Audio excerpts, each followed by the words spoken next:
की कार्य योजनाओं से आप सहमत हैं, खुश हैं?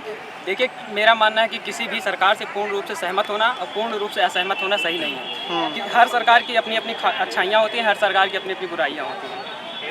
तो इस तरीके से मतलब कुछ नीतियाँ ऐसी हैं जिन पे हम सहमत हो सकते हैं, और कुछ नीतियाँ ऐसी भी हो सकती हैं जिन पे हम सहमत नहीं हो सकते। राहुल गांधी लगातार कह रहे हैं, विपक्ष लगातार कह रहा है कि जो सरकार है महंगाई बढ़ा रही है, बेरोजगारी बहुत चरम पे जा रही है।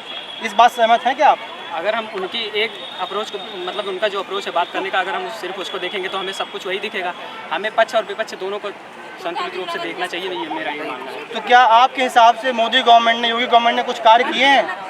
कोई भी गवर्नमेंट 5 साल ऐसे ही नहीं चल सकती। कुछ ना कुछ तो काम किए हैं और जनता को जागरूक होकर उन चीज़ों का एनालिसिस करना चाहिए और उसके आधार पर अपने वोट को देना चाहिए, मेरा ये मानना है। तो आपका हिसाब है कि आपका कहना है कि जो सरकार है ठीक ठाक कार्य कर रही है आपके हिसाब से? मैंने पहले ही कह दिया ना कि कोई भी सरकार पूर्ण रूप से सही नहीं हो सकती, कोई भी पूर्ण रूप से गलत नहीं हो सकती, और जनता का काम ये है कि सरकार से सवाल करे। कोई भी सरकार हो, आपकी सहमति से बनी हो या आपकी असहमति से बना, आपका कर्तव्य ये है, आप भले ही आंतरिक रूप से जिन पक्षों पे उससे खुश हैं उन पर आप समर्थन कीजिए, और जिन पर नहीं खुश हैं उससे सामने होकर उनसे सवाल कीजिए। लोकतंत्र का सबसे बड़ा यही आधार है कि जनता को सरकार से सवाल करना चाहिए, और मेरा ये मानना है कि जनता को किसी भी प्रकार का, किसी भी सरकार का अंधानुकरण नहीं करना चाहिए। आप तो कोई सवाल नहीं कर रहे हैं।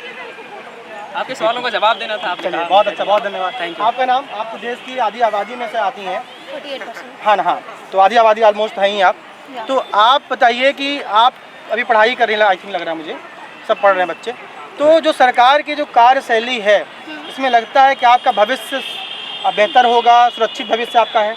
देखिए, ये युवाओं पे भी निर्भर करता है कि वो किस डायरेक्शन में जा रहा है। जैसे हमारे यहाँ क्या होता है कि हम गवर्नमेंट जॉब के लिए, बोले, हाँ। जैसे कि हमारे यहाँ ये होता है कि गवर्नमेंट जॉब पे इतना फोकस कर देते हैं कि हम जैसे कुछ हम अपने एंटरप्रेन्योरशिप की ओर बढ़ ही नहीं पाते। तो युवाओं को भी समझना चाहिए कि हमको इस डायरेक्शन में भी आगे बढ़ना चाहिए, और फैमिली को भी इस चीज़ में सपोर्ट करना चाहिए। तो जिसके लिए मतलब गवर्नमेंट का भी सहयोग जरूरी है, इस डायरेक्शन में गवर्नमेंट को काम करना। तो आप गवर्नमेंट से अभी फिलहाल क्या मांग करना, कि आपको क्या सुधार की दिशा दिखाई दे रहे हैं? सरकार को क्या सलाह देना चाहेंगे आप?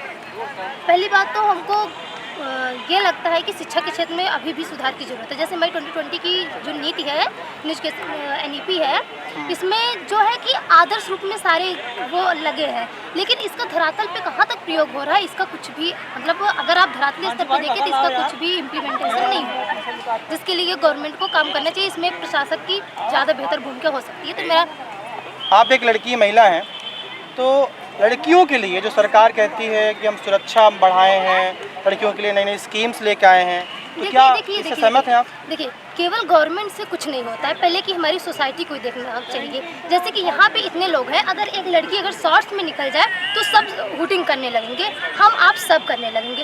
पहले समाज को बदलने की जरूरत है, ना कि गवर्नमेंट अपना कार्य कर रही है, हमें अपना कार्य करना चाहिए। तो महिलाएं आपको सुरक्षित दिखाई लग रही हैं इस सरकार में? जो लोग कह रहे हैं, सरकार कह रही है कि जब से हमारी सरकार आई है तो महिलाएं सुरक्षित हुई हैं, वो रात में दिन में जब चाहें जहाँ चाहें जा सकती हैं, निकल सकती हैं, आ सकती हैं, तो इस बात से कितना सहमत है? मैं ये कह रही हूँ कि ये गवर्नमेंट ये केवल कार्य से कहने से हो ही नहीं सकता, जबकि एक सिविल सोसाइटी अच्छे से कार्य न करे, जिसमें हम लोग की जिम्मेदारी बनती है कि हम लोग अपने दृष्टि को सही करें, तब महिलाएं अपने आप सुरक्षित महसूस करेंगी। लेकिन अगर अभी हम देख रहे हैं तो अभी महिला सुरक्षित खुद को नहीं महसूस कर रही। अगर हम अपना पर्सनल एक्सपीरियंस बताएं, अभी महिलाएं खुद को उतना बेहतर सुरक्षित महसूस नहीं कर रही, इनका कहना है। जी, ये बताइए आप क्या करना चाहती हैं? मतलब रोजगार करना चाहती हैं, कोई अपना कुछ कंपनी खोलना चाहती हैं, कि गवर्नमेंट जॉब चाहती हैं? देखिए, अगर गवर्नमेंट जॉब चाहती हैं तो जो सरकार नौकरियां दे पा रही है कि नहीं दे पा रही, इस पर क्या बोलेंगे आप? देखिए, ये है कि हमारे यहाँ नौकरियों में वो है मतलब कमी है। जितना यहाँ पे मतलब युवा पढ़े लिखे हैं, रोजगार की तलाश में उतना रोजगार सृजन नहीं किया जा पा रहा है। इसमें भी इसी का है कि हम सरकारी गवर्नमेंट को ज़्यादा प्रियोरिटी देते हैं, सरकारी काम को ज़्यादा प्रियोरिटी देते हैं, जिसके लिए हमको अगर एंटरप्रेन्योरशिप में भी अगर लोगों को वो मिले, सहायता मिले, अगर वो उधर करना चाहें तो उधर करके ज़्यादा बेहतर कर सकते हैं। जी, एक और लास्ट बात है कि जो भी अवसर मिल रहे हैं रोजगार के, नौकरियों के, तो क्या महिलाओं को वो अवसर मिल रहा है? क्या उनको प्राइवेट सेक्टर में उतनी सैलरी मिल रही जितना पुरुषों को मिल रहा है? देखिए, ये मुद्दा बहुत दिन से चल रहा है कि समान कार्य के लिए समान वेतन होना चाहिए, लेकिन अभी इसका इम्प्लीमेंटेशन उतने अच्छे से नहीं हो पाया, जिसके लिए और भी फैक्टर है जो मतलब अपनी भूमिका निभाते हैं, लेकिन हाँ ये है कि भी ये धरातलीय स्तर पर वो नहीं हो पाया है। चलिए, बहुत धन्यवाद आपका। ये देखिए, ये हमारे देश की बेटी हैं, इनकी हिम्मत हुई कैमरे पर आकर बोलने की। मैं देख रहा हूँ, मैं घूम रहा हूँ बहुत युवा बैठे हैं, बहुत लड़के लड़की बैठे हैं, लेकिन किसी की हिम्मत नहीं हो रही है कैमरे में आके बोल दें।